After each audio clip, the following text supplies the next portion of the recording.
2000 జనవరిలో. ఆ నాటకోత్సవాలకి ఎక్కడెక్కడి నుంచో కాన్పూర్, ఖరగ్పూర్, బరంపూర్, బెంగళూరు ఎక్కడెక్కడి నుంచో చాలామంది నాటక సంఘాలు వచ్చాయి. అందరూ పెద్ద ఉత్సవాలు, వారం రోజులు 10 రోజులు జరుగుతాయి ఇక్కడ ఉత్సవాలు. ఆ ఉత్సవాలు రేపు ప్రారంభమవుతాయనగా ఇవాళ మధ్యాహ్నం 12 గంటలకి కమిషనర్ సమాచార శాఖ రమణాచారి ఉన్నారు. ఆయన ప్రెస్ కాన్ఫరెన్స్ అడ్రస్ చేయాలి. మీడియా వాళ్ళకి భోజనాలు పెట్టి రేపటి నుంచి మొదలవుతాయని చెప్పాలి. ఆ సమయంలో ఆయన సీఎం దగ్గరికి వెళ్ళారు. అప్పుడు చీఫ్ సెక్రటరీ గారు ఉన్నారు. చీఫ్ సెక్రటరీ గారు ఉన్నారు, ఏమయ్యా మొన్ననే సునామీ వచ్చింది కదా డిసెంబర్లో, ఇప్పుడు ఎందుకు నాటకాలు అక్కడ పెట్టారు, అటువైపు తీసేయండి అయ్యా, ఆపేయండి అయ్యా అన్నారు. వెంటనే సీఎం గారు కూడా రమణ సిఎస్ గారు చెప్పారు కదా ఆపేసేయండి అన్నారు. ఈయన బయటకు వచ్చేసి నా రూమ్కి వచ్చి ఆయన బాధపడ్డారు. అన్న ఇలా జరుగుతుంది, ఈ నాటకోత్సవం అందరూ వచ్చేస్తున్నారు, 300 మంది ఆర్టిస్టులు ఇక్కడ ఉన్నారు, ఇప్పుడు రేపు మొదలవ్వాలి, ఇప్పుడు ఏం చేయాలి?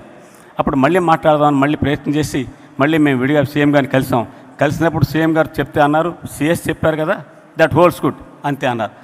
సార్ ఒక చిన్న మాట, మా ముఖ్యమంత్రి గారు అన్ని కళల్ని పోషిస్తారు, సాహిత్యం, నృత్యం, సంగీతం, నాటకం అన్ని కళల్ని పోషిస్తారు, అన్ని క్రీడలను పోషిస్తారు. ఇది మేము చెప్పుకునే పద్ధతి ప్రపంచానికి. నాటకాలంటే ఇంట్రెస్ట్ లేదు, ఇంకోటి ఇంట్రెస్ట్ లేదు కాదు కదా.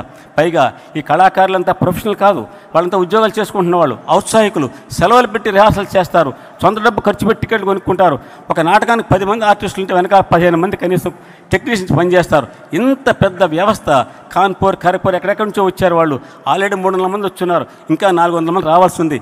ఈ క్షణంలో క్యాన్సిల్ చేస్తే అందువల్ల ప్రభుత్వానికి వచ్చేటి చెడ్డ పేరు పెద్దదా, లేకపోతే సునామీ వచ్చిందని సంకోచంతో ఆపేయడం మంచిదా? ఆలోచించండి.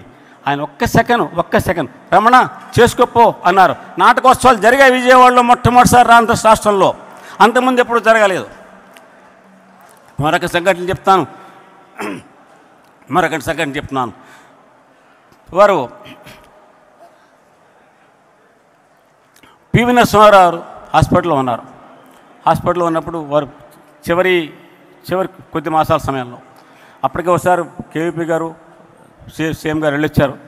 ఇంకా చివరికి వచ్చేసింది. ఇంకా తెలియదు మనకి ఎన్ని రోజులు ఎవరుంటారో తెలియదు. అలాంటి సమయంలో నేను ఒకరోజు సీఎం గారితో అన్నాను, సార్ మీరు పివి నరసింహారావు వారి పరిస్థితి ఏం బాగాలేదు, ఐసీయూలో ఉన్నారు, మీరు ఒకసారి చూస్తే బాగుంటుంది. ఆయన వరుసగా టైట్ షెడ్యూల్, నెక్స్ట్ డే విఐపీలు కమిటీలు చాలా ఉన్నాయి. బట్ లేదు, నాకు కూడా చూడాలని ఉంది. ఆయన మన రాష్ట్రానికి హెల్ప్ చేస్తారు, వ్యక్తిగతంగా నాకు హెల్ప్ చేస్తారు కొన్ని విషయాల్లో. కాబట్టి ఎలాగా అని మాట్లాడగలమా, ప్రయత్నం చేయమన్నారు. మాకు ప్రయత్నం చేస్తే పాండే గారిని ఉన్నారు, ఆయన చూస్తున్నారు. వెంటనే పాండే గారిని ఫోన్లో తీసుకుని రాజశేఖర్ గారు మాట్లాడారు. పివి నరసింహారావు గారు రాబోయే రోజుల్లో భారతదేశం గర్వించేటువంటి మహోన్నత నాయకుడయ్యా.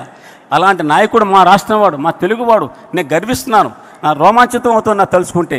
అలాంటి రావాలని ఉంది, చూడాలని ఉంది, పర్సనల్గా మాట్లాడాలని, కానీ మాట్లాడలేకపోతున్నాను. నా భావాలను ఆయన వినగలిగితే మాట్లాడతాను ఆయనతో, కనీసం కన్వే చేయవయ్యా, రాసన్న చూపించవయ్యా అని పాండే గారిని కోరారు.